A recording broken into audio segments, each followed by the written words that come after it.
Buenas tardes. Yo soy Andrew Seeley, el presidente del And good Instituto. afternoon. My name is Andrew Seeley, president of the Migration Policy Institute, or MPI, and it's a pleasure to welcome you to this conversation about Costa Rica and its immigration and asylum system. This conversation today has two purposes. First is to look more deeply at Costa Rica's immigration and asylum system. Costa Rica, like many countries in Latin America and the Americas, including the US and Canada, but also countries in Latin America and the Caribbean, are seeing an increase in the number of people who are arriving as immigrants or people requesting refugee status. And as such, it's been a stress on the system that deals with these people. Costa Rica, in particular, has a large percentage of the population that's born abroad. The numbers are similar to the United States. And Costa Rica as a country has been very generous in taking in people who are fleeing very difficult situations in Nicaragua, Venezuela, Cuba, among other countries. So, on the one hand, we'll be looking at the challenges that Costa Rica faces and also that its institutions face right now. But we also think that Costa Rica plays a very important role in the inter American system in the Americas as far as immigration and asylum in terms of its institutional experience. So that's our second purpose. We want to look at Costa Rica as a part of the region and the role that it can play in showing or teaching others from their institutional experience and also helping to create solutions to large migratory flows in Latin America region. And I think that my colleagues and I really believe that Costa Rica is an anchor and a key player in any conversation about regional migration in the Americas. And so it's a great pleasure to welcome Minister Silvia Lara and Vice Minister Priscila Zuniga. I know them both, and thank you very much for participating today. And likewise, my great friend, Dr. Manuel Orozco. It's a pleasure to have you here with us again. Cinia Chavez, is here as well from the Coffee Institute. It's a pleasure to have you with us today. Cindy Regidor, great journalist from Nicaragua, who I also know well. It's a pleasure to have you with us. And of course, my colleagues, Maria Jesus Mora and Diego Chavez, who are the authors of the report that was released today. And thank you very much for all of your effort. Maria Jesus Morales is our Costa Rican colleague. And so she's our inspiration to continue working on these issues, apart from the great importance that these issues have for all of the Americas. And so I will hand the floor to Diego Chavez, who is coordinating all of our work in Latin America in terms of MPI. Over to you, Diego. Okay, thank you very much, Andrew, for those words. Welcome, everybody. I am Diego Chavez, Senior Manager for MPI's Latin America Caribbean program. It's a pleasure to have you here with us in this webinar, Changing Migration to Costa Rica and Implications for Immigrant Integration Policy. Thank you very much to Andrew also for his words of welcome. He is currently in Mexico, and so he couldn't join us in real time, but he did want to be sure to give everybody a very warm welcome, including participants who are with us here today. And so some housekeeping details. Interpretation is available in English and Spanish. You'll see that in your meeting settings. You just need to click on the interpretation icon at the bottom of your screen, and you will then be able to access the menu so that anybody who wishes to can access interpretation into English.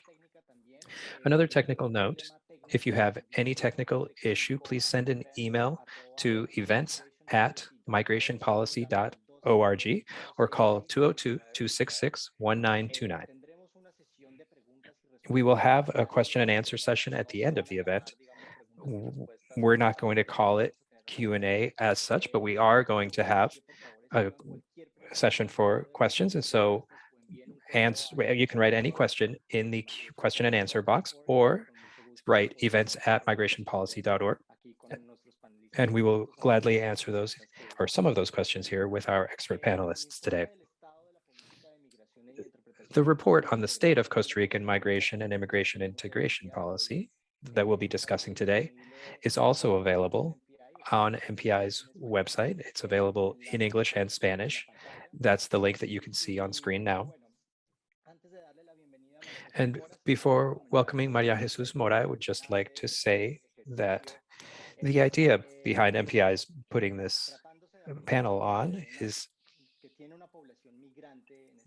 looking at the fact that we were calculating, actually with Maria Jesus about a week ago, there are about 15 million people in Latin America who are in transit or seeking refugee status or in immigration status. And we asked ourselves what country we could learn from or look at in greater depth. And Costa Rica is certainly a country that has proposed interesting policies in terms of immigration. Maria Jesus will talk about how they are going through a third migratory cycle, but we'll be looking at how they create public policy, how they've defined this Costa Rican model, debating and having a deliberate discussion over many years, over 40 years, that Costa Rica has been dealing with this issue. And so, as Andrew mentioned, it's important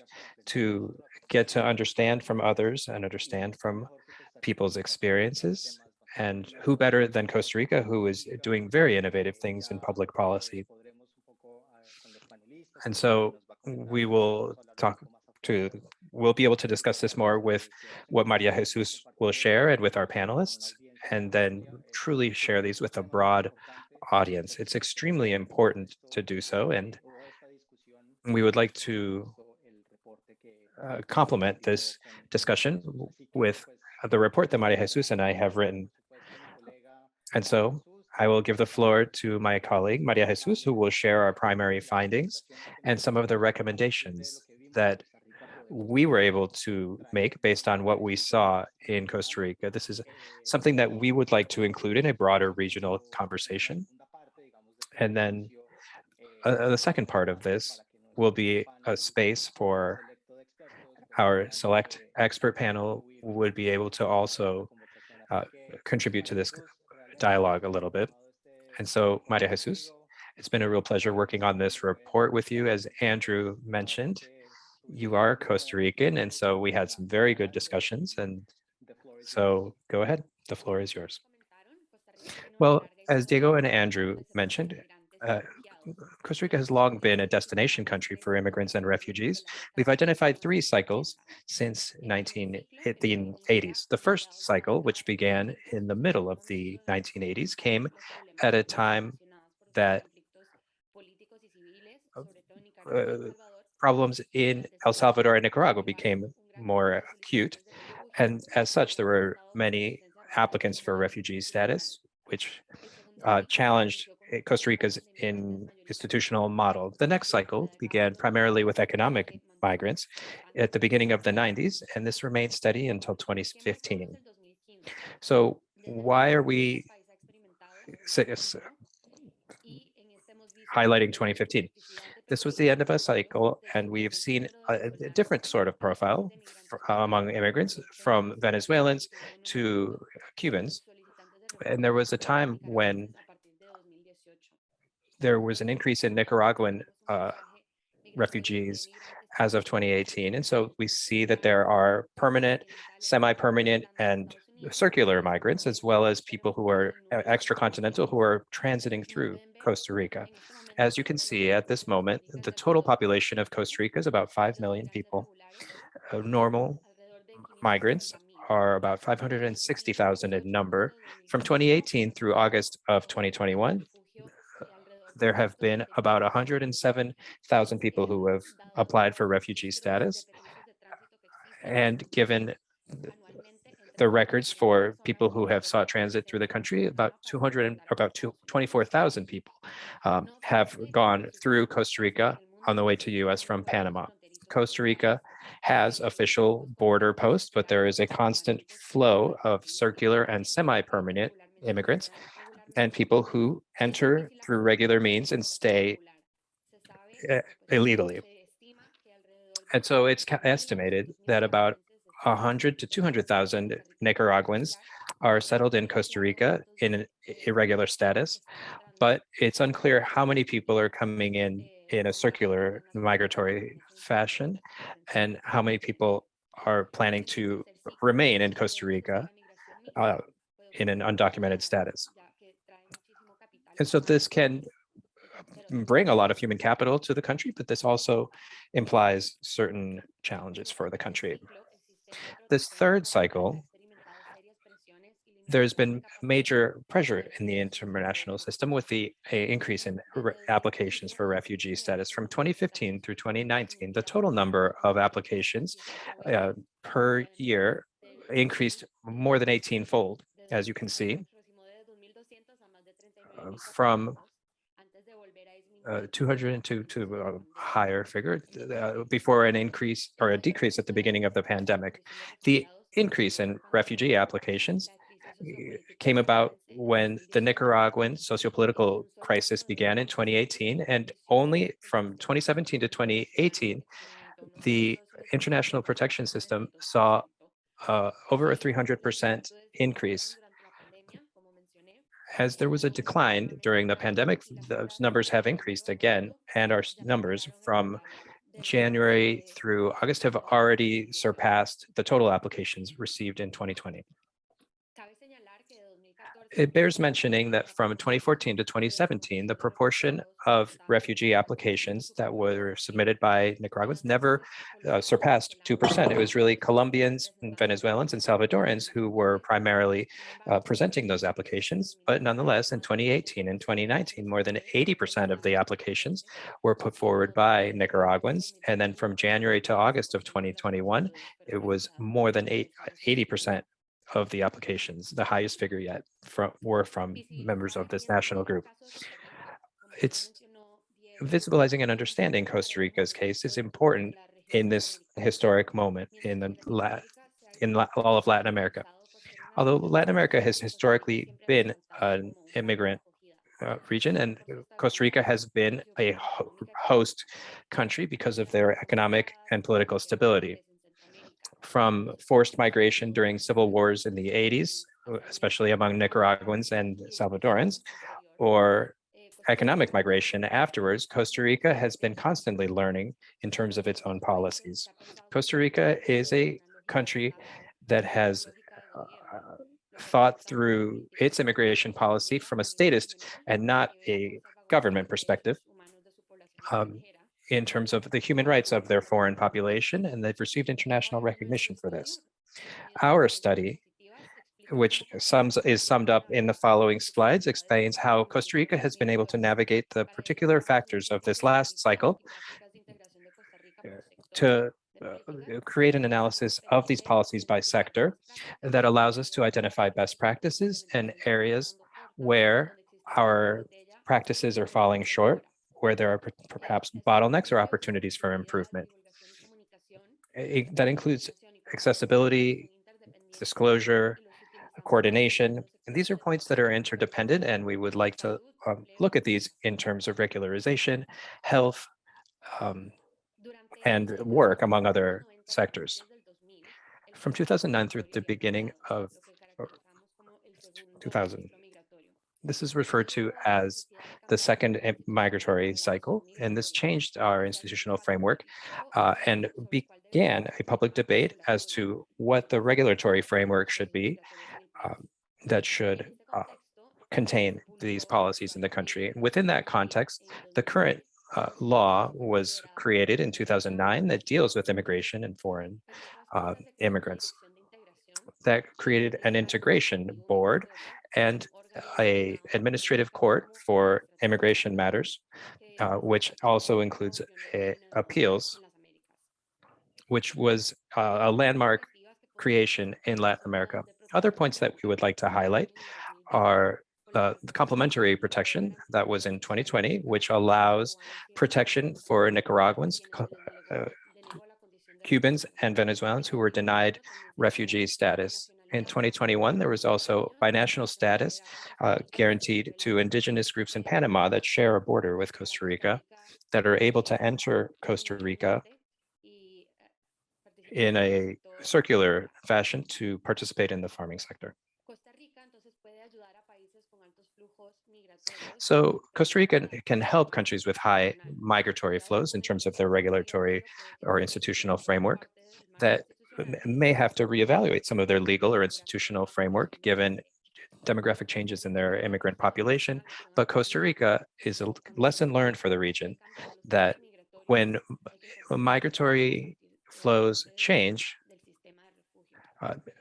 other solutions have to be found outside of the refugee system. That includes interinstitutional cooperation and cooperation among sectors. And so our recommendations for Latin America, we recommend constant training for government officials, developing regularization processes in safe spaces where immigrants can see state institutions as an ally.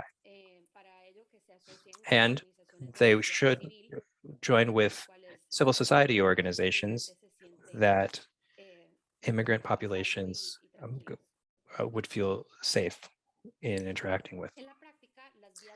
In practice, legal pathways are not as accessible for populations that are currently reaching Costa Rica, and as such, our humanitarian system has not only become overwhelmed, but the number of undocumented immigrants in the country has increased, which has caused a disruptive cycle where people who have lived in an undocumented status for years return, or who have been had some sort of status become undocumented very suddenly.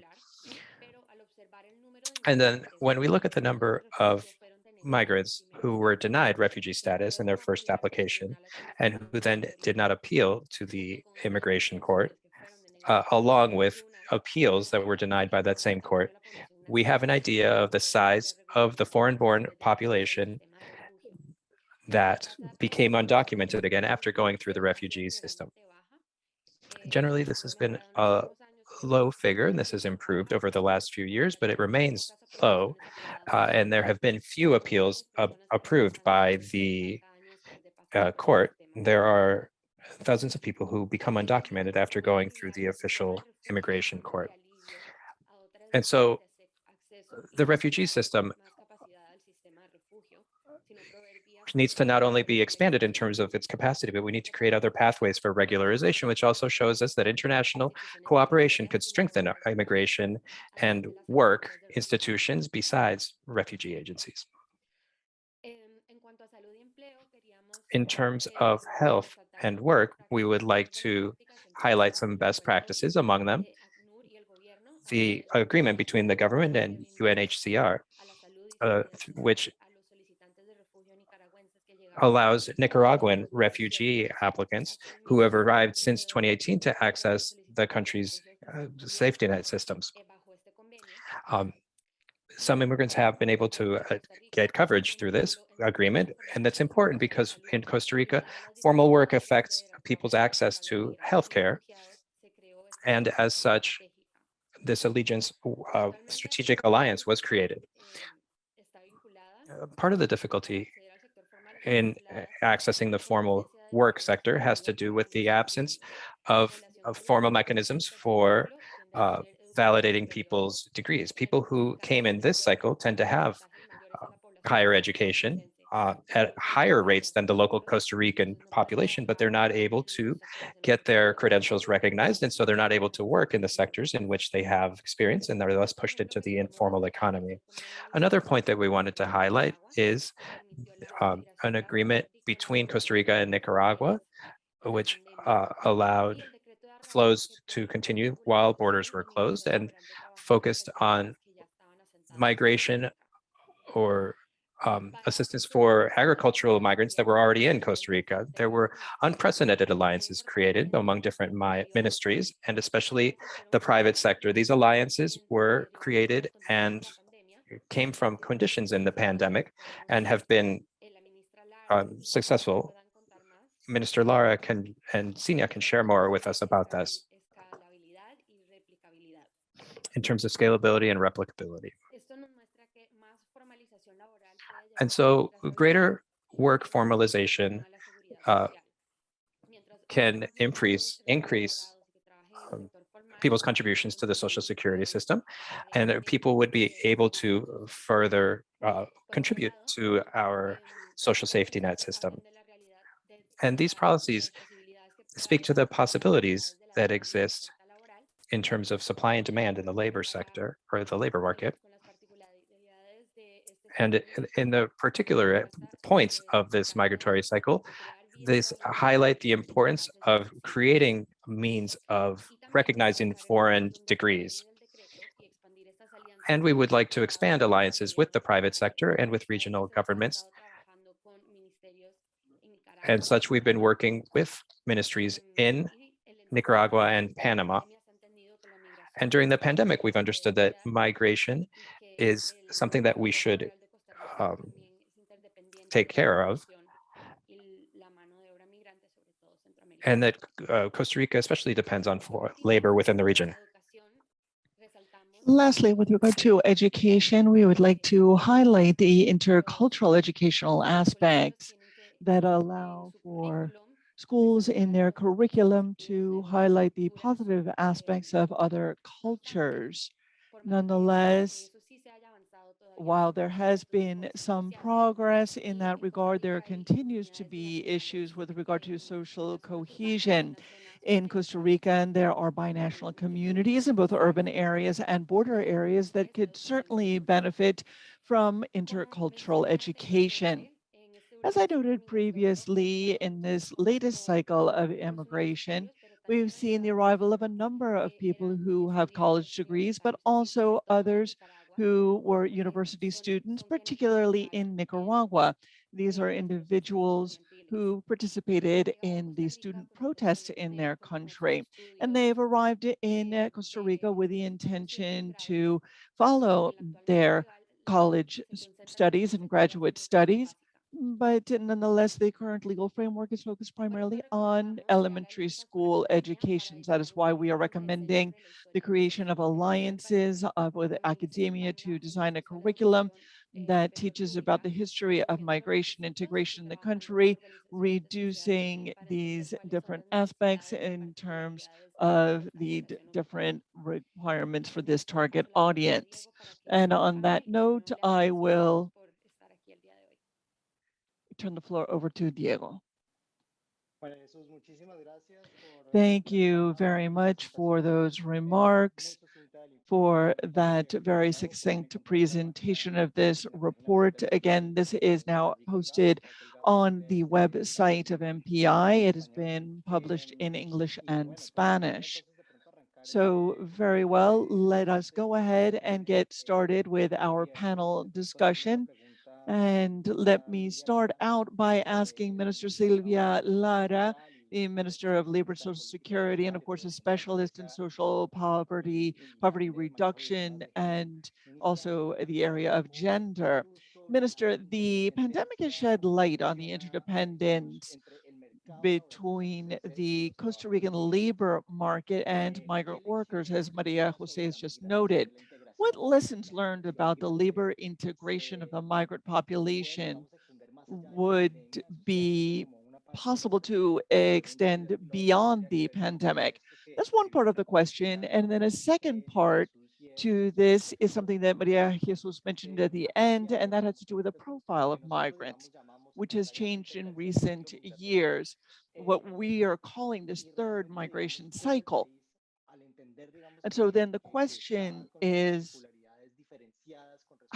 how Costa Rica can take advantage of this new human capital given the changes in immigration?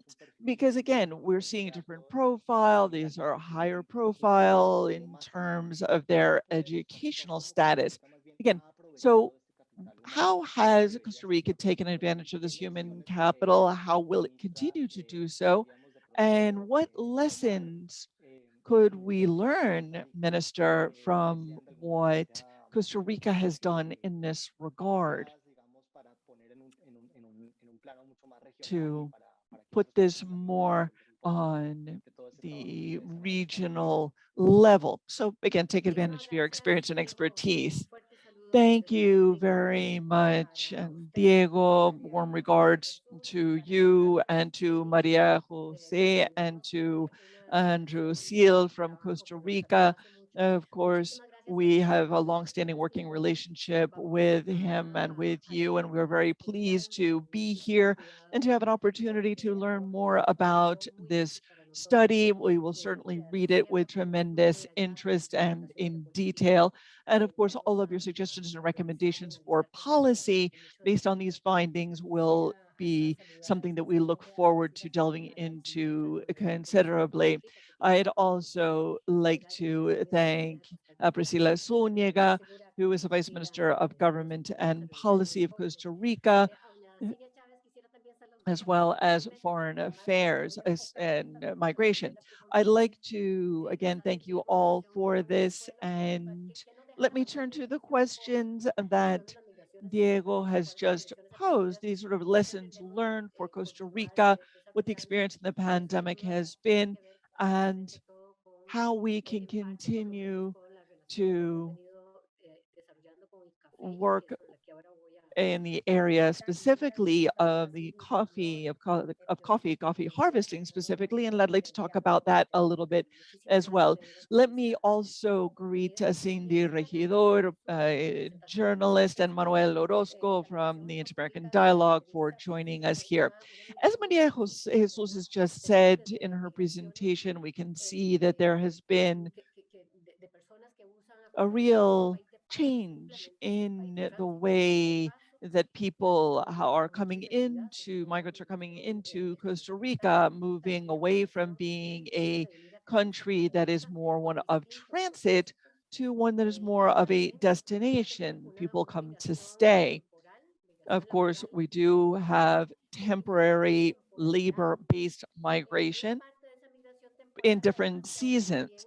And part of the temporary migration also is seeing that they have had difficulty regularizing or attaining status. And then when that happens, they're then applying for asylum and refugee status. So we're seeing the different policies that are required to be able to grapple with the migration coming into Costa Rica as a receiving country are certainly topics that are very thorny. But in any case, I do want to focus on what Diego has asked specifically, and that is lessons learned. Now, there is one very interesting lesson learned in terms of the pandemic. Now, of course, Costa Rica historically has turned to labor for the season, different seasonal areas, whether that is for the harvest of coffee, sugar cane, banana, citrus, pineapple, and so forth. And these migrants primarily have been from Panama and Nicaragua. But in the context of the pandemic, that traditional sort of migration that we've seen for a decade has really changed. And this has been due to two different factors. First, our business community has asked for new procedures to ensure that, particularly from these two countries, we can ensure safe, secure, well-organized migration to ensure, in turn, that there is sufficient manual labor for these harvests. It's also been important, and the second aspect here is the matter of economic interdependence. And again, it was our business community that has been calling for very clear procedures to allow these populations to enter. Another factor, of course, has been in the framework of the pandemic that a lot of institutions felt that they needed to take on this task. Institutions that in the past, for example, did not necessarily really engage on this topic. One example is the Ministry of Health. Another has been the Ministry of Agriculture, which again, had not really taken on board, made the topic of the regularization of temporary migrant workers as an issue of their own, or the topic of well-organized, safe, secure migration, again, had not been a core topic for that particular ministry. And so the pandemic has really brought these topics to the forefront and led them to engage and adopt these topics as more pressing and as topics of interest to them. So in order to be able to provide more secure, regular entry into Costa Rica, again, for our temporary and seasonal workers, we established a series of procedures and protocols, routes and mechanisms that didn't exist previously. I know I don't have much time, so I'm not going to delve into too much detail on this, but what I do want to say is that we've created a migration traceability system for these workers. It is a technological platform that in real time has allowed a number of players to engage in interoperable management of this system, and therefore the well-organized entry of these migrants into Costa Rica. Again, this allowed for interoperability both between the institutions and the private sector in managing and running these protocols. This has been very important because this technology, again, allowed us to work in real time. It wasn't a question of sending a memo from one office to another to see how many permits had been granted. No, it was operating, again, in real time. It's also a system that allows for traceability of each individual who comes into the country and to parts of the country, again, under the context of this system. We call it the CCLAM. Now, this really was a watershed event because before we had a population that was coming through this very porous border that we have, our land borders, and we had all of these situations in the public sector and the business sector that was trying to grapple with it. But now we have a new system which says, fine, we'll have a single protocol, one single procedure, it's all interoperable based on that set of procedures. So today, what we can see is that this procedure was not created just for the context of the pandemic, but it is something that will persist. It's shown us clearly how we can organize in a well-ordered, safe, secure, well-regulated process, particularly for these cases of circular migration. Because if we are looking, for example, at situations of the indigenous population for the harvest of coffee, we can actually map out the route and see where they go. We can see where they're harvesting in different parts of the country, and then they depart. So we've clearly identified these routes, these migratory routes. The challenge for us now is to make those routes official.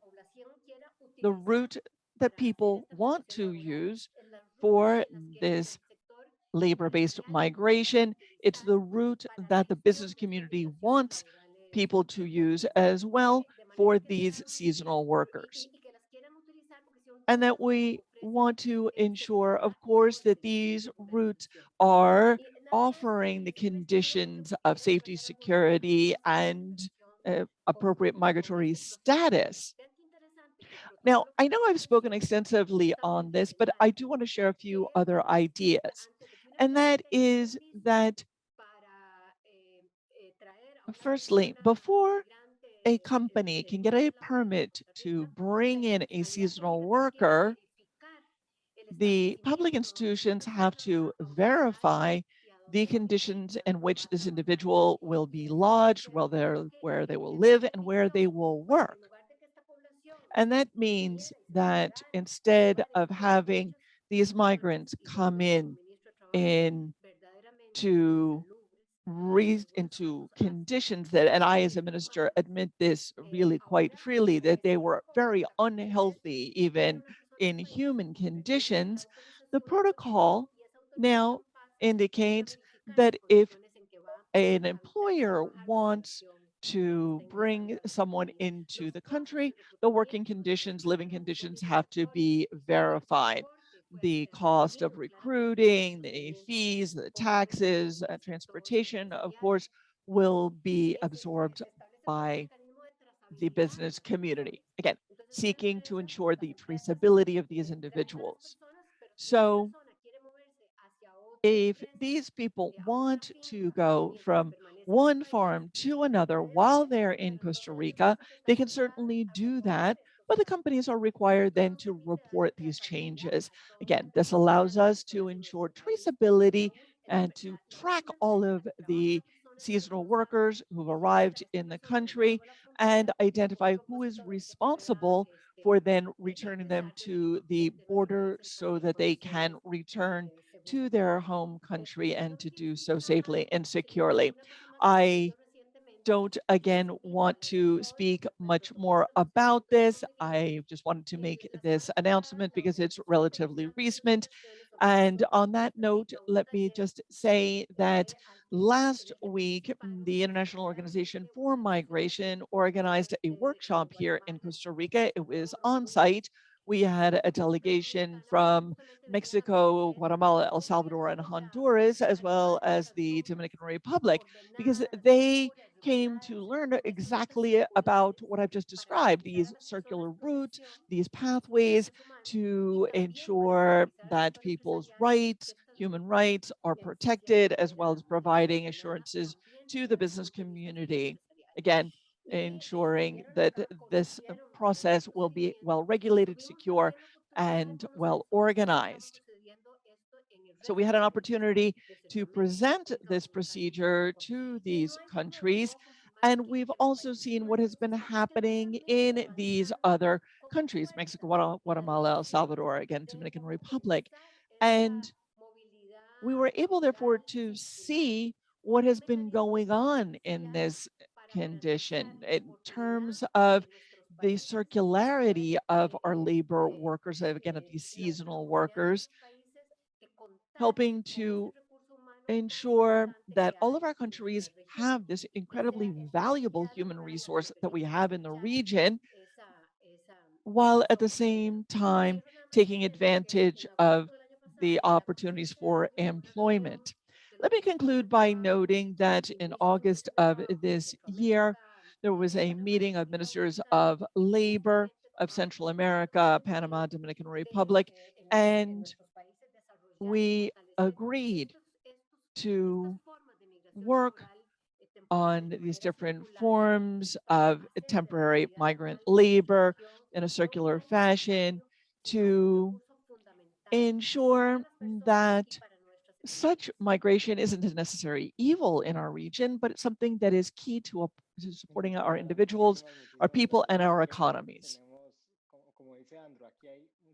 Thank you very much, Minister. As Andrew says, there's certainly much to discuss, and I'm sure that we could continue to address many of these topics, and they are of the utmost interest, assuredly, to the region and to all the different countries that are working on this topic, especially of circular migration, and these best practices are always good to share. On that note, I would like to give the floor to Xenia Chavez Quiros, who is the former Minister of Agriculture of Costa Rica and is the representative of the Costa Rican Coffee Institute. Of course, coffee being one of the most important economic components in the country and one of the largest employers of migrants. Xenia, it is a pleasure to have you with us.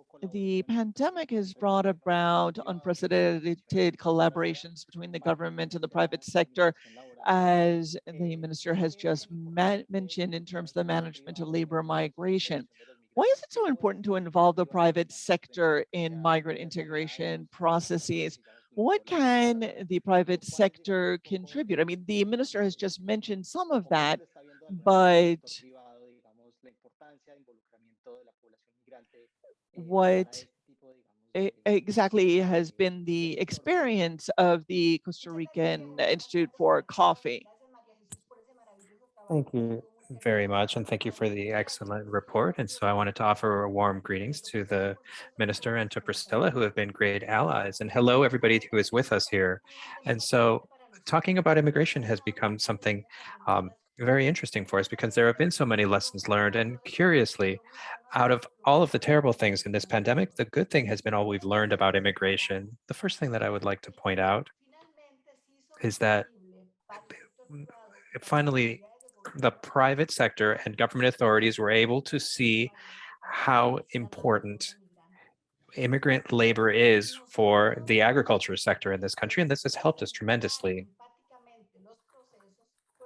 because this led us to create processes through the pandemic because there was human talent that was seen both in the private sector and by the government that was able to help us address the issue of having some of the most important agricultural products in this country, not only for what they make up of GDP or as export products, but also because of the importance that coffee has culturally for our whole country. We had to put together an immediate response when the pandemic began. This was a very important time for coffee because we were already in the exportation phase of the cycle. And so we needed things, crops planted in late summer without knowing how this would turn out. Two things that were very important. First off, that there was a government that was aligned. And I think there was great work here done by the Labor Ministry, by the Health Ministry, by the Social Security Organization in Costa Rica, and obviously by our immigration authorities. And so they were a united front who were who were our spokespeople. That was the National Health Commission that was dealing with the country's approach to the pandemic. And on the other hand, specifically what we call governance within coffee had a specific capability of having organization among the private sector. So this was easy because coffee as an industry is very organized. It's a sector that has a lot of information because of some laws that we have in the coffee sector, and that helped the entire sector to move in lockstep. And so we were not demanding, but proposing some alternatives. The first of these that we truly celebrate was something that that the coffee sector and the labor ministry had been working on for a long time, had to do with the social security system. And so, this is tied to formal employment. And so this is tied to, so we've put forth a proposal of changing our focus. And it was the coffee sector, along with the work ministry, that was able to loosen the rigid regulations that our social security system had among coffee collectors, to understand that we needed to create a sort of special system and allow people to pay into this system thinking about the collective. And so there was a contract, we made an agreement, we all contributed resources toward it, and something beautiful came about here. All migrants who come to work in coffee picking are immediately able to receive public benefits and contribute to this system. So we have a fund. It's a lot of money for us, which is $1 million, maybe not so much for international organizations, so that all of these people who have participated in this, who don't have insurance of their own, because some people do, all of these people have the right to healthcare. And so that way, this money is able to go into the system, and that has changed the game for us. And so there is not this fear in the farms, because what is the producer's fear? Is having to make those payments into the social benefit system,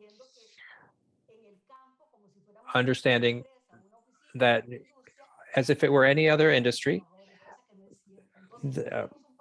things happen in the agricultural sector alike. And so this was a program that we were able to implement during the last harvest. And so the Coffee Institute has put forth a report that we'll gladly share with you, talking about how we were able to incorporate many other actors, professionals, academics, to be able to formalize these processes. Another important point was getting hard numbers on how many people are working in coffee harvesting. And so there were some migrants who came in seasonally. Last year, we had thousands of immigrants that were indigenous. But on the other hand, there were Nicaraguans, which were the greatest challenge because it's a closed border. There wasn't binational status that would, and the challenge here was we needed some sort of a mechanism to have an orderly entry of people through 2 exit points, either Rivas or Managua from Nicaragua, and then having people come in through health protocols. And we did COVID tests at the border that the private sector paid for. And then from there, they went straight to the farms. And then we also worked with communities, because if immigrant labor has always helped with harvesting, it wasn't so clear because they would come and go. During the pandemic, people were organized, especially people who came from the outside. There were higher rates of infection in other countries. And so communities worked with this sector, and big coffee companies joined together with civil society and different municipal governments to attempt to address or eliminate the fear in these communities of people coming in, because they understood that they were coming in through formal pathways. Another very important aspect that was dealt with are by immigration authorities, as well as the work ministry, which was regularizing these workers. And so what lesson did we take away from that? That it is possible to have a migrant become documented without a large number of hoops to jump through, which oftentimes becomes a barrier to people becoming regularized. And so about 13,000 people were able to achieve regular immigration status. And all of the coffee was harvested, more importantly. And so what can we say here? It is necessary for us to be organized, not just in terms of the pandemic, but generally, we need to look at the diversity that exists among migration to address security, health, and general well-being issues, which all touch on the idea of human rights. And so in terms of Maria Jesus's work, I think this idea of allowing access to healthcare is very important in terms of human rights. But there's something else that I don't want to fall by the wayside, and is something that didn't just come about through the pandemic, but came about from a job or a project that Cinia took on, which is how can we guarantee that immigrant children would have a safe place to be while their parents were working in the fields? Because generally those children would be at home, and we need to, which we wanted to keep people or children away from high-risk places. And so we created Casas de Alegría, which is also a joint public-private venture that creates facilities on some farms that children, not only of farm workers, but local community children can also go to these places. We provided resources so that those children would be able to receive education and also good nutrition. Being culturally sensitive, especially with indigenous groups, where there are big differences in our cultural context. So those have been great. There are marked differences in how much weight people gain, the children gain from the time they come into these centers by having, and this is among children of workers who are helping us harvest. And the time will fly if we start talking about this, but I wanted to highlight two important things. First is that the government be clear that they are the ones charged with setting norms, and the private sector also has a role to play. This has to be something that requires buy-in from society and from the culture at large. And the third point is that this requires a social investment, both in terms of public policy and in terms of the private sector and other stakeholders. Because it's not right that the countries that do the right thing are the ones who receive the least help in terms of what their needs are.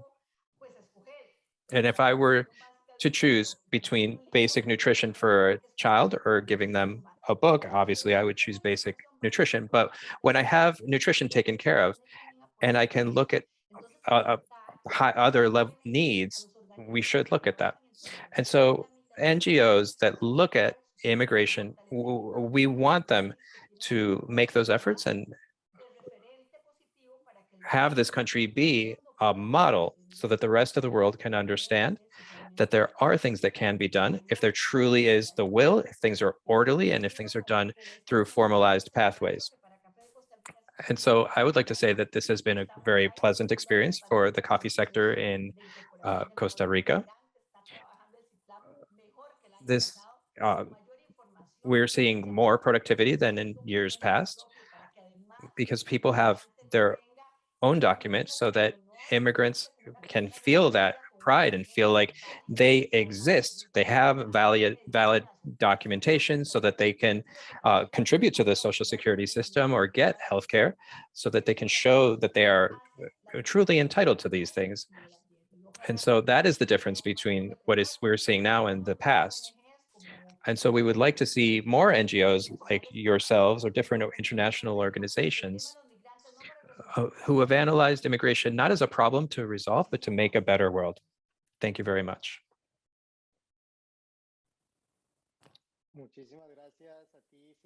Thank you very much, Sinia. And so this was really very interesting in looking at what the government was looking at and how the private sector would help to actually bring that into reality or put some of those policies into action in terms of coordination and also working with other ministries. That's a truly important point for ensuring that policies are successful, especially for what you're saying in terms of the role of international cooperation in these efforts.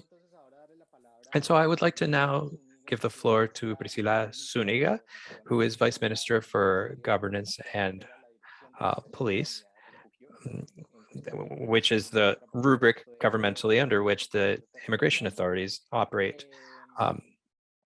in Costa Rica. And so I would like to focus on three questions in particular, Vice Minister. First is, what institutional and legal steps has Costa Rica taken to promote migrant integration, specifically as within this third cycle, as we've coined the term? So what has Costa Rica been doing institutionally? What intersectoral alliances could be beneficial for the country's migratory agenda? And something that has been very interesting to me in terms of what's come out of this report is the fact that you all can very easily show everything that has been done, but clearly point to what still needs to be done. And so understanding, as this is viewed as government policy, what challenges exist and what is the vision for the future? Vice Minister, the mic is all yours. Thank you very much, Diego. It is a pleasure to be here, and my cordial greetings to the Minister of Labor, Silvia Lara. It has been a pleasure to work with her on behalf of many migrants. Also, let me recognize Silvia and Cinia Chavez. I have been a born witness to the work that have been done in that context, especially with rural women. Let me also recognize Maria Jesus, who has presented this report with such important findings, which are, of course, are key to enabling that we in government can provide greater opportunities to our peoples and also provide opportunities for us to improve our institutions. Andrew, of course, I know that he is with us in heart, if not in physical presence. And let me also, of course, recognize Manuel Orozco and the other panelists who are with us, as well as our audience, and Diego, of course. Let me turn to the questions that I've been asked and note in that regard that, as Maria Jesus has noted, Costa Rica really has been visionary in taking actions and measures that are not just a matter of the policy of this administration, but of the entire government in the area of safe, secure migration. We have sought to be respectful, particularly of human rights, to recognize the legal status and especially of all the international agreements that Costa Rica has signed with regard to migrant populations. We've even made changes to our constitution, especially in Article 1, so that Costa Rica acknowledges the vast array of ethnicities that we have, both domestically and in terms of the migrant population, which certainly enrich our culture and our society overall. We've taken a number of public policy approaches that, as I mentioned, are not just a matter of this administration, but are long lasting as a matter of state. That includes comprehensive migration policies for a term of 10 years from 2013 to 2023. And while these policies are, of course, fundamental in terms of not just our labor-based or seasonal workers, but also those requesting asylum, those that have petitions or applications for asylum status. This includes the topics of having a society free of racism, discrimination, public policies towards youth, early childhood, adolescence. It means equality, equality in terms of gender. Again, there are a number of challenges that we continue to confront, but we as a state, as a nation, are seeking to create policies that will enable us to allocate resources to these populations. The immigration policy is truly one of national integration. So again, our first plan was 2013 to 2017. In that context, we looked to strengthen the Migra Muy program specifically. This is a community that reaches out to communities to assist our undocumented immigrants in becoming documented, whether they may be in irregular immigration status or whether they are going through some process for asylum and so forth. And we've done these hosted meetings and information sessions in a variety of different fora.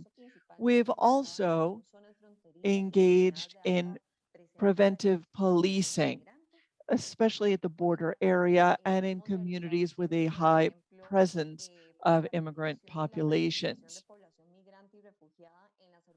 We've worked furthermore at the grassroots level in the context of Law 3859. Again, this is looking at the different core programmatic areas for greater integration. The national plan, again, for integration is currently ranging from 2018 to 2023, and the General Directorate of Migration is engaged in efforts today to secure the necessary support to update this plan. It has been very effective so far, and we, as I believe it was the Minister of Labor and Maria Jesus both mentioned, we've created additional categories of protection for particularly our immigrants from Cuba, Nicaragua, and Venezuela. We hope to be able to serve some 20,000 people who, for a variety of reasons, have not been able to regularize their status. So what we're trying to do with this new status, this new category, is be able to provide faster paced service to those groups. I would like to share with you some statistics so that we can get a better idea of the scope of the migration topic. Through the 25th of November, on the northern border, we've seen over 189,000 people enter, and the southern border just under 35,000. Now, of course, we have tremendous variations in the different types of migrants. There are, as has been noted, individuals who are turning to Costa Rica as a destination country, and others that are just in transit or here on a temporary basis. And we've seen that in the study that we've just heard more about. Of course, we know that these socio-political crises, for example, in Nicaragua, presented this upsurge in 2015, and then again in 2018, there have been additional migration crises. And again, we know that there are many cases in which people are just transiting through Costa Rica en route to another country, in general, the United States. But nonetheless, Costa Rica is committed to serving all of these populations, and this is part and parcel of the integration plan, with particular accent placed on education, employment, and healthcare. Of course, I could continue to speak on all of the things that we've done. It is a real challenge just within 5 minutes to talk about everything that's been done and the challenges before us. But I think it is important to highlight the intersectoral work that we've been doing in the context of the migration agenda. As has been noted previously, Costa Rica definitely needs international cooperation to bolster our institutional capabilities. We do have certain strengths, but it is also true that we do need support to be able to receive these migrants as a result of these different crises, all of us seeking to do so within the framework of human rights, but we do have challenges. So therefore, these strategic alliances under the principle of shared and common responsibility is particularly important. There is, of course, a concern that we've seen from our neighboring country. We have seen over 100,000 requests for asylum in Costa Rica.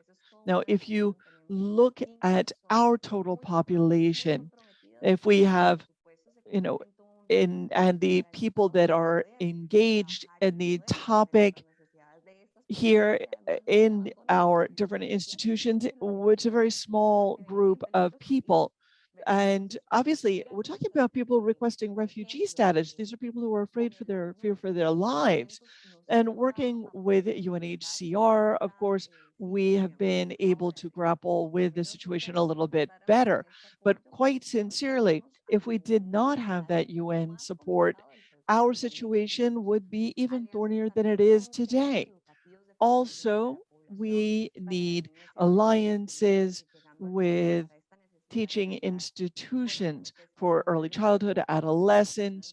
We need to work with different groups for sports activities, development associations, all sorts of civil society institutions that will allow these migrants to truly become integrated into our community, that they should be able to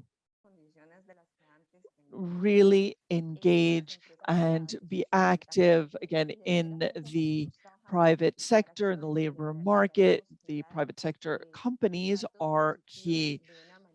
We're of course seeking to generate a positive, more visible impact for these migrants and for our refugees. In terms of challenges, in terms of the challenges that we are dealing with, of course, as a state, we need to ensure that we are respecting human rights. That is a core principle, it's fundamental. And of course, we understand that migrants are a highly vulnerable population per se. But if we add to that the number of women and children, we can see that the challenge is twofold or more. Therefore, we, of course, need to ensure that we're providing stable services, sustainable services. We face challenges, quite honestly, in that regard. We are working, of course, to ensure institutional commitments, once again, with a view toward ensuring that the policy is overarching and will last over time and is not just subject to the whims or preferences of a given administration. Therefore, we, of course, are in a position in which we need to make highly complex decisions that are affected by the ongoing crisis. To be able to receive our migrants and provide appropriate care for them, we do need to ensure, as I noted, their human rights, providing access to the educational system, to the healthcare system, opportunities for employment, so that they do have the conditions of stability that people need and deserve. Integration, therefore, is again the overarching challenge. And of course, overcoming some of the myths and the biases that our own people have with regard to the immigrant population. Again, I would like to recognize what Senia and others have done, particularly in the agricultural sector. So on that note, I would conclude my remarks. Thank you. Thank you very much, Priscilla. And so I'd like to give the floor now to Cindy Regidor, who is a journalist at Confidencial and also director of the website Nicas Migrantes, or Nicaraguan Migrants. And so she has a unique perspective in terms of the life of Nicaraguan migrants and the challenges that they face in their daily life.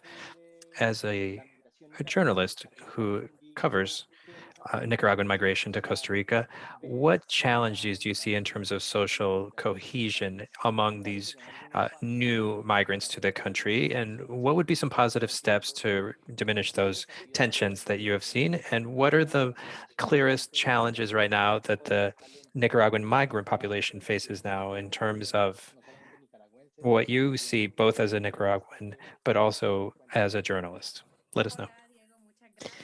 Hi, Diego. Thank you very much. And congratulations to you, to Maria Jesus, to Andrew, to all of MPI for your tremendous effort with this report that is very comprehensive and we should look at in terms of institutions in Costa Rica, but also among the media. Those of us who are interested in Nicaraguan migration should look at the report's findings. And so it's a great honor for me to be on this expert panel among decision makers who are uh, affecting the lives of Nicaraguans, and Nicaraguans are the largest population of migrants. And so I would sum up challenges to social cohesion with a single word, and I think it has to do with perception.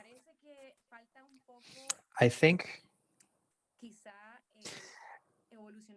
that we might need to change how we are being perceived in Costa Rica, both in terms of the Costa Rican population, but also among the migrant community. I think this notion of us versus them has still gotten the better of us, despite the fact that Costa Rica has traditionally been a host country for migrant communities and populations. I've perceived that since I arrived in this country 6 years ago, and I've noticed how the media in their dealings with the Nicaraguan migrant population, although there were a lot of us, they were very focused on specific issues. And so when things came up, like the crisis that came about in Nicaragua in 2018, which brought about a significant flow of migration to Costa Rica, we saw that at that time, a, a discourse emerged among as far as a crisis that needed to be dealt with, but we also needed a perspective on a population that has been here for years. And also, this has been going on for 3 years. This is no longer an emergency. This is now a part of Costa Rican society. I would say that that is the Costa Rican side of things, but in terms of our perception among the refugee or migrant community that's been living here for several years now, I think there is also a perception by which they still don't feel like they are a part of this country in terms of following certain protocols or rules, and they should also have rights that they would be able to exercise like any other resident. I think that is the biggest challenge. And media has a responsibility in that regard in terms of how we are reporting and how we are portraying that community of migrants in Costa Rica. I think we need more reports and more coverage and deeper looks at the migrant community. And the community should be able to express how they are living and what they need. And in that regard, we have tried to do that at Confidencial. I know about other outlets in Costa Rica that have made a great effort to have more sustained coverage that not only talks about numbers, because the numbers are important and they reflect the size of the migrant community, but we also want to look at this qualitatively in terms of their contributions. And so it's been great to listen to Silvia, Priscilla, Sinia, who have talked about the policies that have come about, that have been carried out, and that have had a great impact. For example, in terms of the binational agreement on workers, I've been able to report on these. I was interviewing these workers from Nicaragua on the border who were able to come in for the coffee harvest at this time of year, especially during COVID-19. And it seemed like a very important way to show, first of all, how that community and those seasonal workers were essential for Costa Rica, for a product as important as coffee is. And on the other hand, how the state in Costa Rica was putting forth these great efforts in recognition of this interdependence that other panelists have spoken about here. And I think that that may be what is needed for more social cohesion. And it might sound cliche to talk about xenophobia, but the xenophobia still exists. It simply manifests in different ways, sometimes very aggressively, like a protest that we saw in 2018 against Nicaraguans. We don't see that all the time, but that doesn't mean that all of Costa Rican society has stopped being xenophobic, or that it is xenophobic. But there may still be this idea that people have internalized that this is a matter of us versus them. And that may lead to people being treated with certain disdain, or Costa Ricans treating them like they are doing them a favor, or that they don't have the same rights. And that can be seen throughout Costa Rica, including public officials, which has been brought to our attention by some of our sources.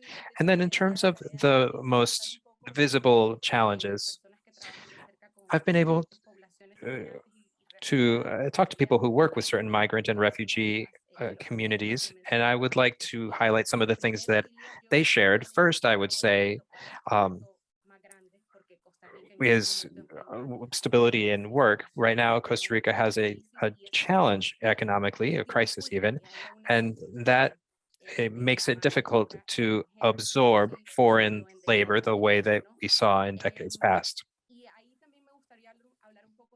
And in that regard, I would like to talk a little bit about the precarious conditions that some migrant workers are in the agricultural sector, or for home workers. There are cases that we become aware of through our sources, and I think that there it's a matter of how these people can be convinced that they can, in fact, report some of these things that are happening to them unjustly.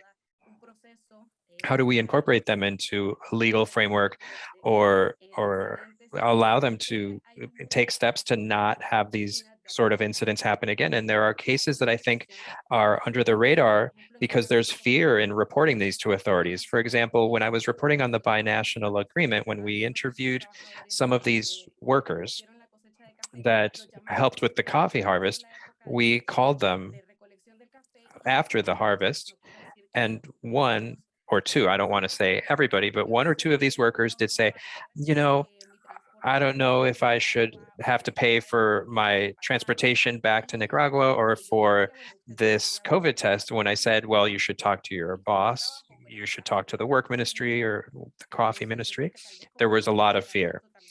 And so I think there needs to be more empowerment for the migrant community. On the other hand, I think what the report said is on point in terms of having more flexibility in terms of recognizing foreign degrees or credentials. And sometimes the cost of these processes can be prohibitive. It could be $300, $400 to initiate the process of having a university, a degree or a title recognized, even if, at the high school or university level. And so something that's been commented on here and that I've also heard from people that work with these populations is that the international community's response needs to be sustained both in terms of the UN system and also different forms of cooperation uh, that other international entities could put forth. That is extremely important. And something else that I heard was that this increased flow of people who are coming from Nicaragua because of an unresolved crisis is going to continue over the coming months. And as such, that creates the need for continued cooperation, especially on fundamental issues, access to healthcare, like insurance that's provided by UNHCR, or housing. There were a lot of issues among people who are living in extremely precarious situations and have no way of paying rent in this country. It's extremely expensive, especially for Nicaraguans who are here and are used to a different cost of living, which would be half of what it would be here. And then food would be another issue. Those are some of my bullet points. And so I would like to thank you again for letting me be here in this space. I think this is very valuable, and thank you for the effort put forth in creating the report. Thank you for your response, Cindy, and it's a pleasure as always to have you here. Lastly, I would like to give Manuel Orozco the floor. He's a director of Migration Remittances and Development Program, the Inter-American Dialogue, and an expert on Nicaraguan migration. After hearing all of these extraordinary women who've spoken today, I wanted to ask you, in the face of Costa Rica's economic reactivation, what should policymakers consider about the benefits of migration, and how can the integration of migrants in Costa Rica benefit society overall? I know that some of our panelists have addressed these topics, as has Maria Jesus, but in any case, Manuel, it's a pleasure to have you. Thank you very much for this invitation. Greetings to everyone. Before answering the questions, I think the report is very good. In general comments, it might be good to consider including a description of what Priscilla has mentioned, that is the National Integration Plan in Costa Rica. That is a complete, comprehensive document that can really provide a roadmap. So in terms of accountability, it also provides a great baseline. It was drafted prior to the political crises in Venezuela and Nicaragua. So it's important to include it. The second thing I'd like to note is that I'm not convinced that there are three phases of immigration in Costa Rica. The first real wave was in 1970, was as a result of the earthquake in Managua in 1972 that led to some 20,000 Nicaraguan immigrants, victims of that earthquake, who stayed, at least 10,000 of whom stayed in Costa Rica. And then we saw again in the 1980s, the civil war against Somoza, which also led to another wave in migration. So again, I don't necessarily agree with the three waves that you've mentioned. Now, the third point I wanted to get to is that the answer really to the question as to the benefit of integration, beyond euphemism, beyond arithmetic. I mean, you could look at matrices and indices for integration. I think each host society really has its own parameters of what a benefit is to that host country. Now, my personal and professional experience is that Costa Rica is truly an emblematic case, a wonderful example of how they have incorporated into their political culture this concept of being so strictly legalistic. I mean, people of Costa Rica, the Ticas and Ticos understand that something has to be in the law. If it's not in the law, then it needs to be. And so this political culture and the culture of human rights are really, really important. Now, I am originally from Costa Rica, from Nicaragua. I left when I was just a child. And Costa Rica really has been my home, and it's been a very good place to be raised. And I look sort of from the inside looking out, or from the outside looking in at the same time, at what has been done with these policies. And I think Costa Rica really has worked very, very hard on the integration of foreigners, integration of its migrant population. I think the report falls short a little bit in recognizing that. Now, certainly there is a gap.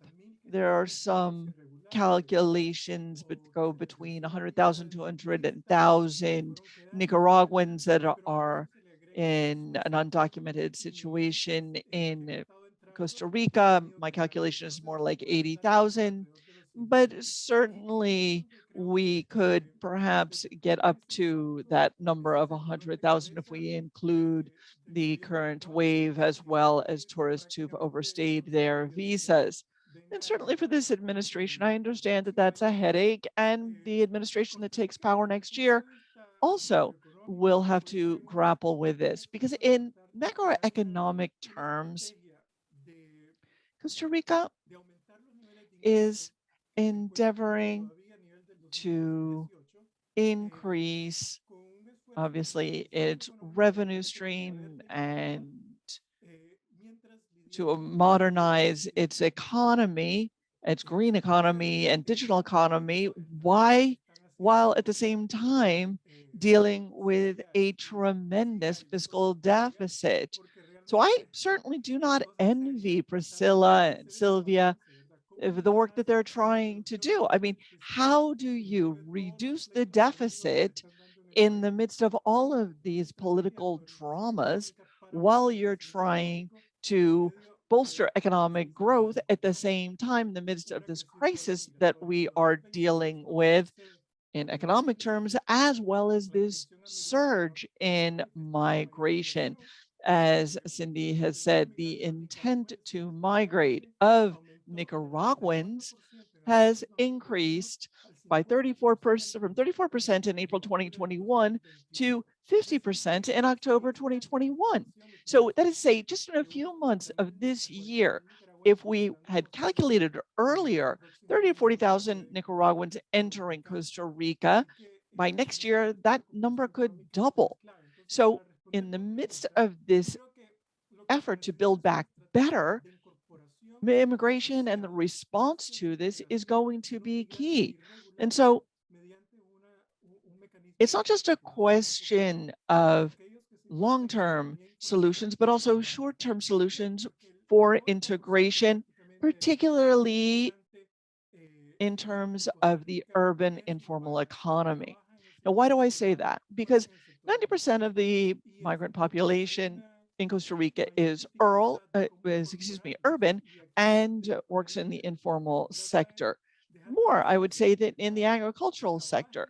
So we need to look to the market forces to see how they can be integrated. And there are three strategies that I'd like to suggest toward that end.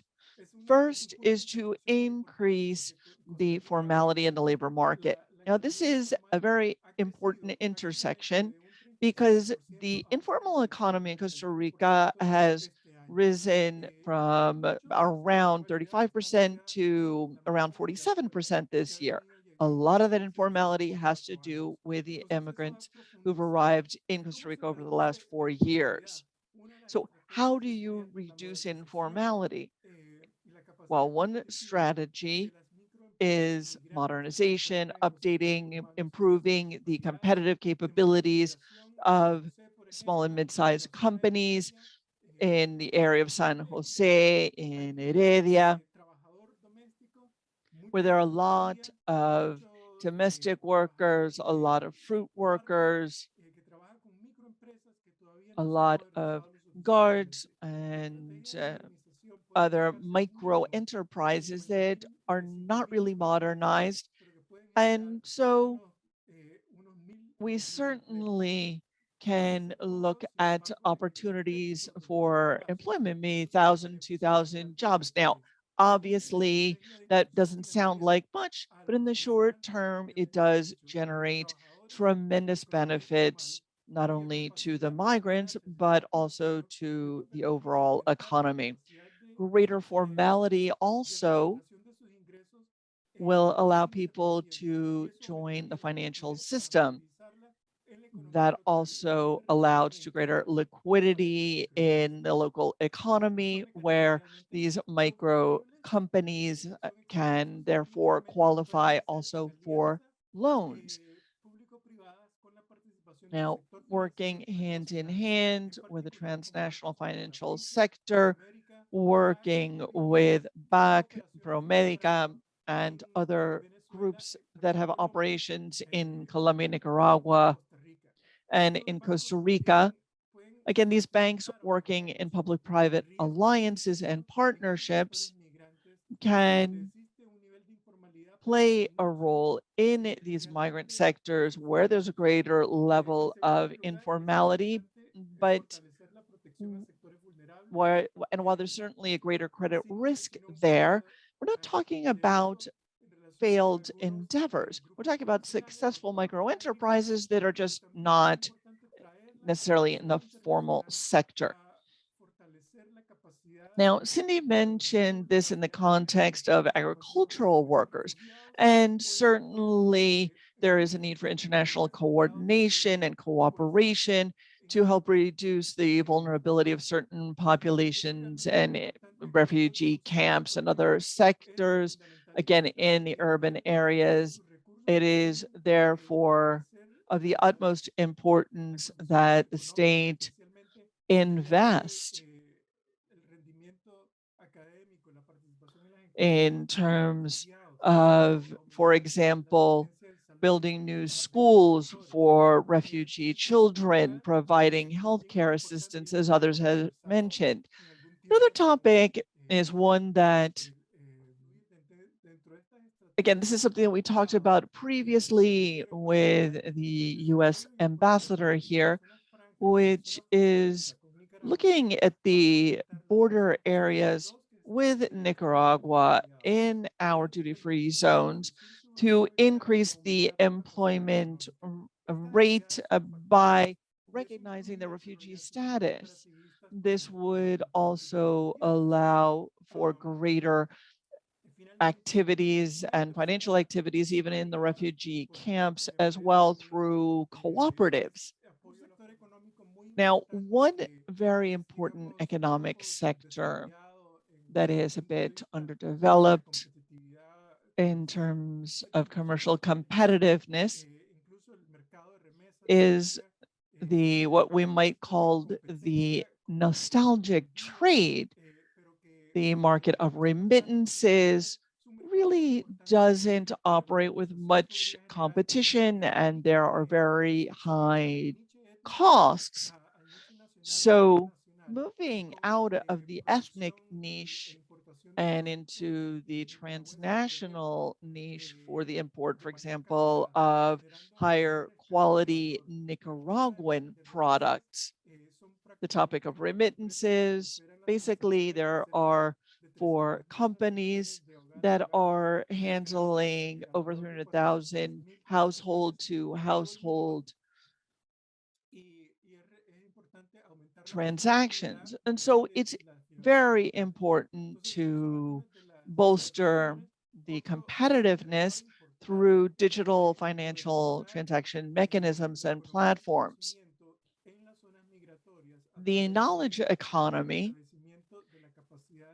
in the migration areas is also important. Again, going back to the topic of education, teachers, tutors, and so forth. It's not just a question of generating employment, but also overcoming the more limited performance, especially of Nicaraguan students, migrants in Costa Rican public schools. So I think that these three strategies would enable us all to complement what Costa Rica is doing in terms of the macroeconomic policy, the green economy, digital economy, grappling with a strong fiscal deficit, and overcome this crisis. Thank you.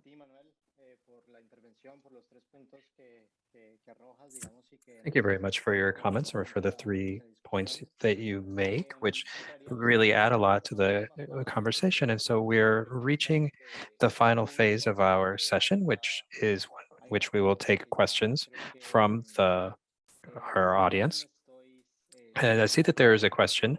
If I am correct, Xenia already answered, which is talking about these Casas de Alegría, or these centers for children, and how we can change the narrative in terms of us versus them. This is something that Cindy was talking about. There were some people that asked about that. And if you could expand on that, perhaps. And finally, I had a question that I got by email, which has to do with the role that a country like Costa Rica could play. Coming back to what we were saying previously, in terms of going back to Manuel's term of this is something that's been going on in the internal debate for a long time. I, for example, am from Colombia, and this is a country that's been dealing with these issues for 5 years. Costa Rica has been dealing with these issues for a century, or almost half of a century dealing with immigration. And so we're asking, what role can a country like Costa Rica play at a regional level? And that's one of the questions that has come here, understanding that each country has its own dynamic, but looking a little bit at what that role could be. And so let's start with those 3 questions. And then if anybody would like to add anything, they are welcome to do so. And I wanted to once again thank everybody. And so Xenia, over to you. Thank you very much, Diego. So these Casas de Alegría, or these childcare center preschools, are a true source of support for parents that work in the coffee sector, initially in the South, but now throughout the coffee growing regions. And there are 20 of these facilities of among people who are present during the coffee harvest. And this is absolutely a collective effort, because that allows us to bring people together who want to help with this issue. In this regard, the Ministry of Social Assistance has a key role to play, but also there is a foundation that has taken leadership along with the Coffee Institute, the Work Ministry, the Health Ministry, and normally we are able to put forth an agenda during the harvest.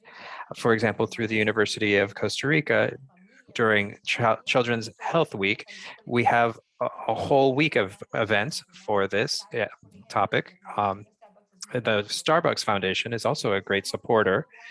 And so we have been able to have more of these Casas de Alegría. And so you can write me at X Chavez.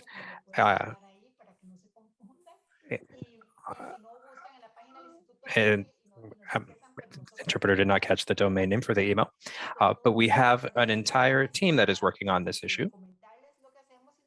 But we would love to talk to you about what we can do and how you could take part in some of these projects. And likewise, you can find some programs that we have done on YouTube where you can see how we work and what some of our work has been in the social sector. And there's been NGOs that have helped us a lot in terms of health and different structures to make this program successful.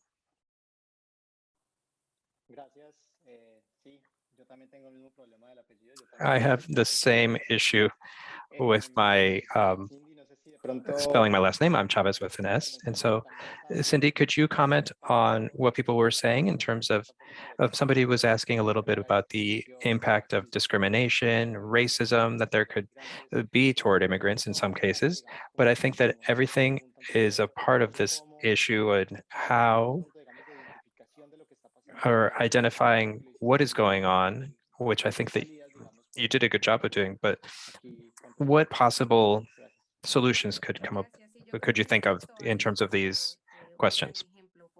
Well, I think that there is a great example that we can look at in Costa Rican society, and that is the importance they give to having a culture of peace and education about human rights.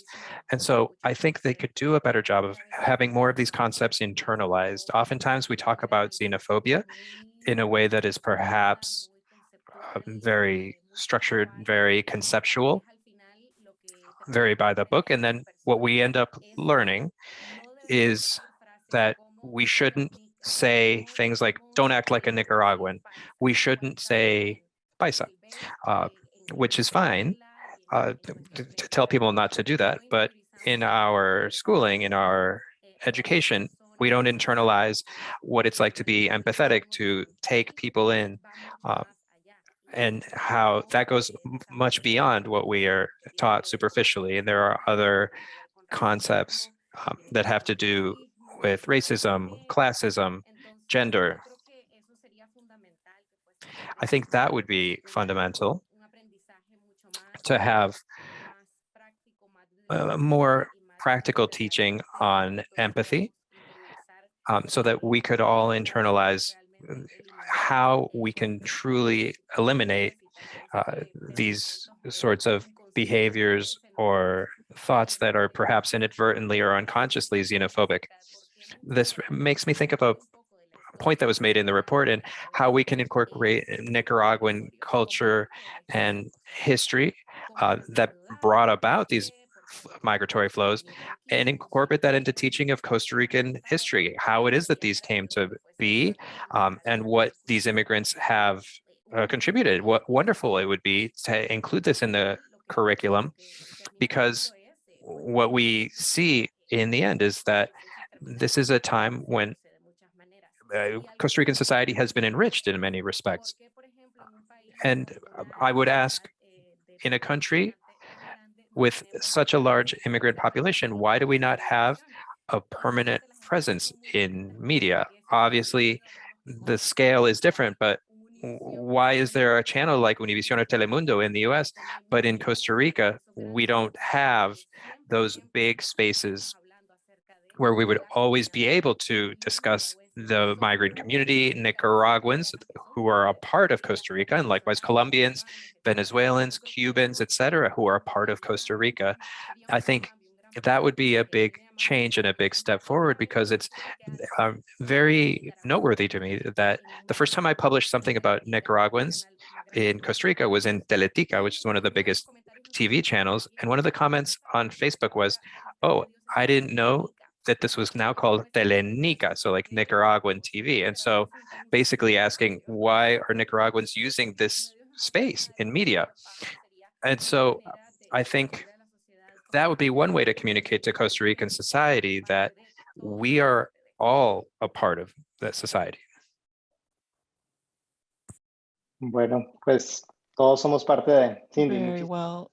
Thank you very much. Thank you, Cindy, and everyone else. I apologize if there are any questions that we didn't get to, but we nonetheless do have time constraints. Let me remind you that this report that's been presented today, the State of Costa Rica's Migration Integration Policy, is available on MPI's website and the link on your screen. Hopefully, if you could put that in the chat, but in any case, we look forward to continuing this dialogue. This is certainly a local-based conversation initially, but it also has regional implications. And of course, the audio of the event will be available on the website tomorrow or the day after.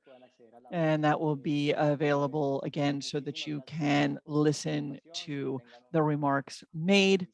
Thank you all very much. I wish you a great afternoon, Merry Christmas, Happy Holidays, and a wonderful New Year. Thank you all.